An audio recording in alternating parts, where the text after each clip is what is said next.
always gone into this as a sort of money-making venture, or is it more protecting your own interests? Well, primarily to protect our interests in Newcastle, to safeguard the business that we did have in the handling of wool and other commodities through the port of Newcastle. We feel that by going into this venture and offering all the necessary facilities to shippers and ship owners, that we will safeguard the business we had, and we hope increase our business in the future for both ourselves and Newcastle as a whole. Well, high-density dumping hasn't caught on particularly well yet. Do you think it's the coming thing? Well, from our inquiries from the various shipping groups, there doesn't appear to be the interest in it that was initially anticipated. We understand that shipments of wool to the United Kingdom are approximately 40% high-density dumped. To Europe, there is practically none. To Japan, there is none. Well, you're also hoping to attract more pallet load ships here. Do you think that these people will go for the high-density dumped wool? Well, we are hoping by providing all the necessary facilities certainly to attract not only unit load ships, which are gradually being phased out, but to attract modern roll-on, roll-off type ships, which can take cargo either in containers or as unit loads.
I have it on good authority that Northern New South Wales coach Max Lucchetti was dissatisfied with the players training on Monday night and refused to name a team to play Southern New South Wales on Saturday in Newcastle. 6 players did not arrive for training, including the captain, and 4 of these players will be playing on Wednesday night in a local match. Well, which is the most important, the local match or Northern New South Wales versus Southern New South Wales?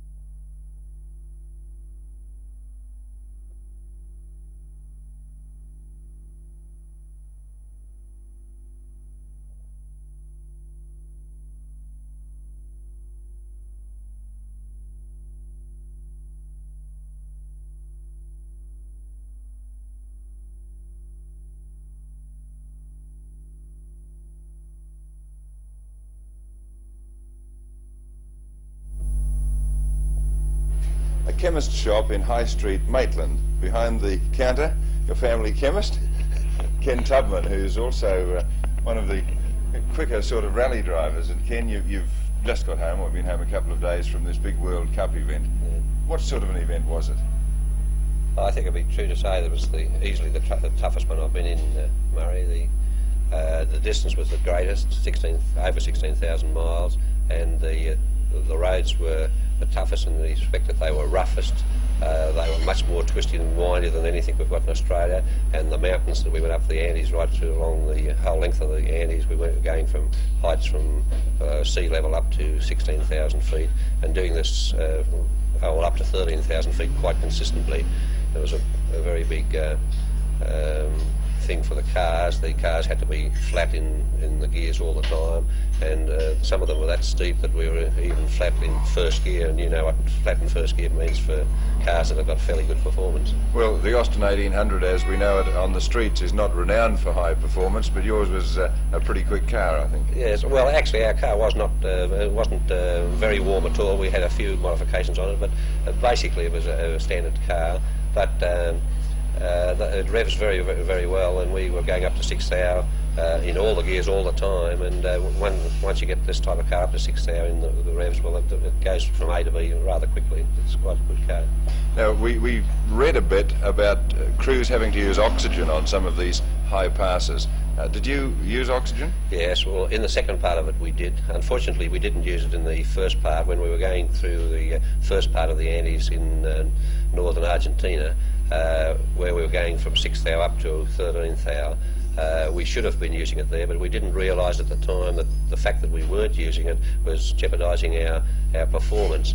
And we noticed that we went off very badly in eyesight, particularly at night time. The lights looked as though they were very, very dim, and we were blaming everything else except ourselves. And we were getting more careful and more tired, and on the big preem in Argentina, where I was supposed to drive for 9 hours, I just couldn't drive the 9 hours, which here in Australia is ridiculous, because here we drive up to 30 hours and no trouble at all. But I could only drive 4 hours, and I found that I was absolutely falling to sleep at the wheel, and I had to change over. The next section after La Paz, where we went up to 16th hour, we were consistently at 13th hour for the whole complete day, and going up and down from, say, 8th hour to 13th hour all the time. And I used oxygen in this area, and the preem there, which was 12 hours long, I did it as easily as anything, even though theoretically I should have been tighter at the start of it than what I was in the Argentinian one. But the fact that we had the oxygen, the lights came back in the car. We hadn't ordered anything in the car, but the lights came back, and we were much fresher, and I didn't get tired. So it was obviously the reason was the lack of oxygen. So we're sorry that we hadn't used it earlier. Well, you finished 11th outright. Do you think this was as good as you could have hoped for, or? Oh, we didn't hope for anything like 11th. I did quote on TV in Sydney, and the day we left Sydney, that I'd be very, very happy to finish in Mexico, and if we finished in the first 20, I'd be very, very thrilled.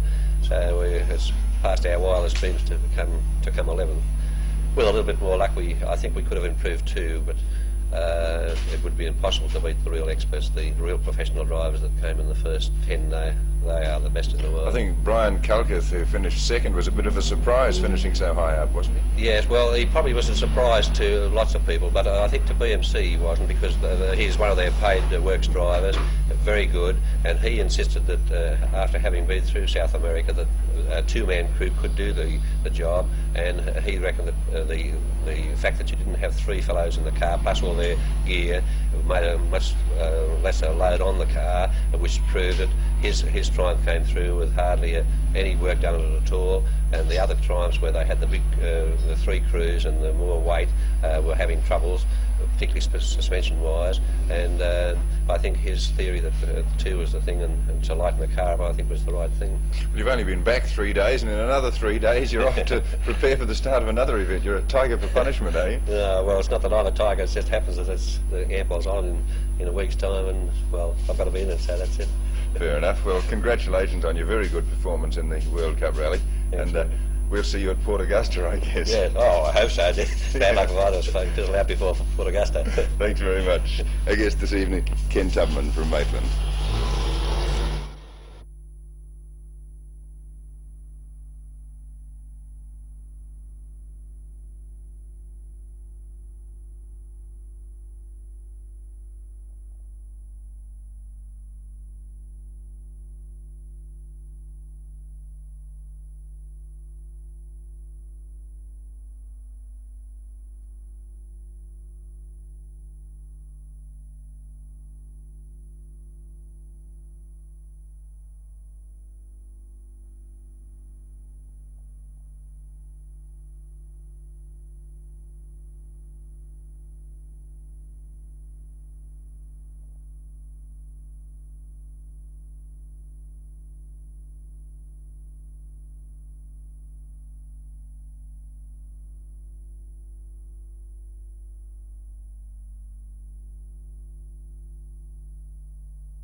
Pedro, how long have you been involved in tapestry? Oh, only the last 2 or 3 years. But I could do more than painting work when I was a kid. Yeah. About 30 years old. Did one of them when I first started. A tablecloth. This is one of your originals, is it? Yeah, the first one I ever started. I did start on a little one, flower bars one, but then I decided to do a tablecloth. I did my first big one. So tapestry wasn't sort of new to you? No, I really like sewing, and I can sit all day. Right. I can. And I don't get tired, because I really got nothing else to do but sit. That's it. Yeah. No, really, you don't get to sit and tired doing nothing all day, so doing that off the part of the time away. How long have you been working this one? Oh, about a week. Yeah. And how long do you think before you finish this I'll one? be up to January. Will be. So I'll be putting all my time into it. Try to get it done for the show. This one won second prize at the Easter show this year. And first in Newcastle show. I'm very pleased with it. And I thought I was very unlucky not to get third in the Royal Easter show, but better luck next time. You're now preparing for the 1971 show. Yes. With the same types of works? Yeah, exactly, but I might put it in a frame in time instead of unmounted.